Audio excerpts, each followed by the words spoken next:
'Cause I just wanna go to the deep end. I just wanna go. Tech reviews में आपका स्वागत है। आइए दोस्तों, ये है Realme Narzo 70 Pro 5G। जी हाँ, आज आपको इसके बारे में सारी जानकारी देंगे। जहाँ तक हमें ब्रांड ने बताया है कि इसकी जो प्राइस होने वाली है वो अंडर 20,000 ऐसा बोला गया है। अब मुझे नहीं पता कि ऐसा होगा या नहीं होगा, लेकिन ओवरऑल प्राइस के हिसाब से जब उन्होंने जैसा बोला है, फीचर्स बहुत ही इंटरेस्टिंग है। आज सबको एक्सप्लोर करते हैं। अब बॉक्स देखिए इस तरीके का है, ब्लू कलर का। बॉक्स में आपको फोन मिलता है, एक 67 वॉट का अडेप्टर मिलेगा, टाइप सी केबल, एक TPU केस और सिम इजेक्टर पिन। स्टार्ट करते हैं डिजाइन और बिल्ड से। इसका जो कलर है ये है ग्लास ग्रीन, पीछे जो है ये ग्लास बैक है। जी हाँ, डुअल टेक्सचर डुअल कलर में आपको मिलता है। ऊपर आपको मिरर, नीचे मैट, तो इस तरीके से डुअल टोन यहाँ पर डिजाइन है। फ्रेम्स यहाँ पर जो है वो आपको प्लास्टिक में मिलते हैं, लेकिन फील ऐसा लगेगा कि ये मेटालिक है, लेकिन है ये पॉलीकार्बोनेट। लेकिन बैक डिजाइन जो है वो थोड़ा अलग है, कुछ नया है। सर्कुलर कैमरा कटआउट आपको मिलता है, थोड़ा सा रेज्ड है, तो बाहर की साइड थोड़ा बहुत आपको अगर डीजे बनना है तो आप वो बन सकते हैं। बाकी IP54 आपको रेटिंग्स मिलती है। बाकी नीचे आपको सिम ट्रे, ये एक हाइब्रिड स्लॉट है। बाकी एक माइक होल नीचे, एक ऊपर डुअल माइक है। डुअल स्पीकर्स भी आपको यहाँ पर मिलते हैं, which is quite impressive. Type C port है, राइट में पावर बटन, उसके ऊपर वॉल्यूम अप एंड डाउन की और आपको अंडर डिस्प्ले फिंगरप्रिंट स्कैनर मिलता है। तो उन्होंने जब एमोलेड डिस्प्ले दिया है तो अंडर डिस्प्ले फिंगरप्रिंट स्कैनर दिया है, इसका इस्तेमाल किया है, जो कि फास्ट है और रिस्पॉन्स भी काफी अच्छा मिलता है। बट जाते जाते एक चीज मैं जरूर कहूंगा, डिजाइन को लेकर कुछ अलग जरूर है। परफॉर्मेंस के लिए इसमें MediaTek Dimensity 7050। अब ये चिपसेट बहुत अच्छी है, 6 nm पर बेस्ड है। यहाँ पर आपको Cortex A78 कोर्स मिलते हैं, 2.6 GHz पर क्लॉक्ड है और Mali G68 वाला आपको यहाँ पर GPU मिलता है। LPDDR4X और UFS 3.1। जी हाँ, तो ये स्टोरेज का सपोर्ट यहाँ पर आपको अच्छा मिलता है। App open close, multitasking, read write speed, copy paste, ये सब कुछ हमने टेस्ट किया। फोन ज़्यादा लैग स्टटर नहीं करता है। बाकी इसमें उन्होंने CPU थ्रॉटल की बात करें तो स्कोर्स काफ़ी अच्छा लेके आया है, 93% का स्कोर आया है, तो थ्रॉटलिंग बहुत कम होती है। और एंड्रॉइड स्कोर्स भी यहाँ पर काफ़ी अच्छे थे, 6 लाख के आसपास, विच वॉज इम्प्रेसिव।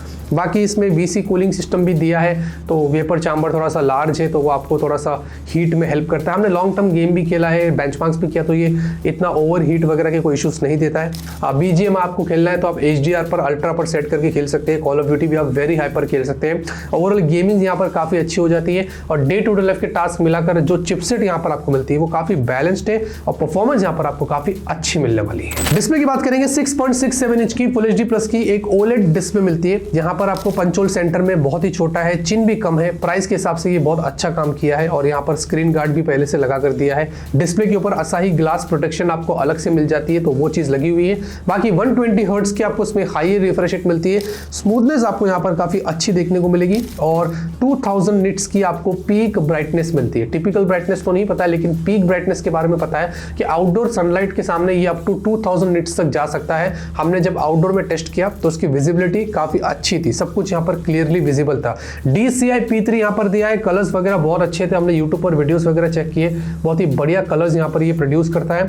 और यहाँ पर टच सैंपलिंग रेट भी काफी आपको हाई देखने को मिलता है। बाकी YouTube पर आपको HDR का सपोर्ट मिलता है और हमने 120 FPS को टेस्ट किया तो ज्यादातर हर जगह पर 120 FPS ही रहता है। तो ओवरऑल यहाँ पर पैनल यूज जो किया है वो अच्छा है, फ्लैट है, ब्राइटनेस अच्छी है, प्रोटेक्शन दिया है, 120 हर्ट्ज की हाई रिफ्रेश रेट, सब कुछ यहाँ पर लगा हुआ है। सॉफ्टवेयर की बात करेंगे तो अब आपको यहाँ पर और भी मजा आएगा। यहाँ पर आपको सबसे पहले बता दूं, Android 14 है, Realme UI 5 है, तो ये चीज अच्छी है कि उन्होंने लेटेस्ट एंड्रॉइड वर्जन दिया है और 2 साल के ईयरली OS अपडेट्स, 3 साल के सिक्योरिटी पैचेस, यानी कि इसमें Android 16 तक आपको अपडेट्स मिलेंगे, विच is quite impressive, not bad. लेकिन सबसे अच्छी बात यहाँ पर ये हुई है कि अब उन्होंने ब्लोटवेयर को घटा दिया है। यहाँ पर जब हमने चेक किया तो पहले जब भी ऐप ड्रॉअर में स्वाइप्स करते थे तो बहुत सारे अननेसेसरी एप्स और खास करके इनका हॉट एप्स और हॉट गेम्स दिखाई देता था। अच्छा लगा, इतने टाइम से जब उनको फीडबैक दे रहे थे, उन्होंने अब काम किया है तो ये चीज आपको अनॉय नहीं करेगी। कुछ प्री इंस्टॉल्ड एप्स है थोड़े बहुत, लेकिन अब पहले से जो एक्सपीरियंस है वो बहुत अच्छा है अगर मैं एड्स और ब्लोटवेयर की यहाँ पर बात करता हूँ। लेकिन ग्लांस इसमें हमें दिखाई दिया है, जी हाँ, वो रियलमी के फोन्स में रहता ही है, बट आप चाहो तो उनको डिसेबल कर सकते हैं, बट ये भी ना हो पहले से तो ज्यादा अच्छा हो। और उसी के साथ आपको यहाँ पर इसमें एयर जेस्चर भी मिलता है, कुछ नया है इस फोन के साथ में। नोटिफिकेशन पैनल से आपको उसको ऑन करना है और उसके बाद आप ये कैमरे से काम करता है, जहां पर आपको क्या करना है कि आप अगर ऐसे हाथ को ऐसे ऊपर करते हैं, ऐसे करते हैं तो वो स्वाइप्स होता है। फिंगर को अगर आप ऐसे स्क्रीन पर शो करते हैं तो वो एक छोटा सा कर्सर आ जाता है, फिर वो कर्सर को लेकर आप उसको यूज कर सकते हैं। डबल टैप करना है, जो करना है वो आप कर सकते हैं। 3 फिंगर आपने दिखा दिया तो वो स्क्रीनशॉट ले लेता है। अब बात ये कि यूज के सिनेरियोस में ये इतना काम नहीं आएगा, मतलब कौन यूज करेगा ये चीज। हमारा हाथ सलामत है, हम हाथ से सब कुछ कर ही लेते हैं और बहुत फास्ट करते हैं। अनलेस एंड अनटिल अगर आप कुछ काम कर रहे हैं, आपने फोन को दूर रखा है और आपके हाथ खराब है, आप नहीं चाहते कि आपके फोन को यूज करना है, वहां पर ये काम करेगा, ठीक है, पर वो बार बार सिचुएशन नहीं आता है, तो ये मेरे हिसाब से इतना यूजफुल फीचर नहीं है, बट उन्होंने दिया है तो ठीक है।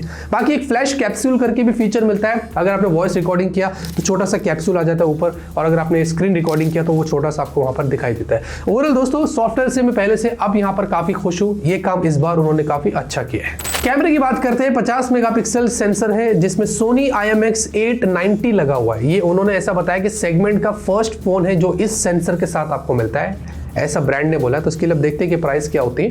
बाकी OIS भी लगा हुआ है, f1.8 का आपको एपर्चर मिलता है और यहाँ पर आपको मैक्स 4K वीडियो मिलता है 30 FPS पे, और साथ ही साथ स्लो मोशन भी है 720p 240 FPS। Slow motion shots अगर आप देखेंगे तो काफी अच्छे निकल कर आए। 8 मेगापिक्सल का अल्ट्रावाइड सेंसर भी दिया है, जो बहुत सारी ब्रांड्स मिस करती है, बट इन्होंने यहाँ पर ये ऐड किया। और अल्ट्रावाइड फोटोज भी अगर आप देखेंगे नॉर्मल और अल्ट्रावाइड तो काफी अच्छे निकल कर आए, ज्यादा कलर शिफ्टिंग के इश्यूज यहाँ पर नहीं है। अगर सेल्फी की बात करें तो 16 मेगापिक्सल की सेल्फी है और यहाँ पर भी कुछ अलग तरीके का सेंसर लगा हुआ है। फुल HD 30 FPS का आपको सपोर्ट मिलता है यहाँ पर। और उसी के साथ अगर कैमरे की फीचर्स की बात करें तो आपको इसमें नाइट मोड सेल्फी मिलती है, आपको स्ट्रीट मोड है, हाई रेजोल्यूशन फोटोज है, डुअल व्यू वीडियो है। इनफैक्ट आपको 16mm 24mm 48mm के फोटोज मिलते हैं तो आप वो निकाल सकते हैं, और पोर्ट्रेट में 1x और 2x जूम भी आपको यहाँ पर मिलता है। अब बाकी ओवरऑल जो फोटोज निकल कर आए वो अच्छा है।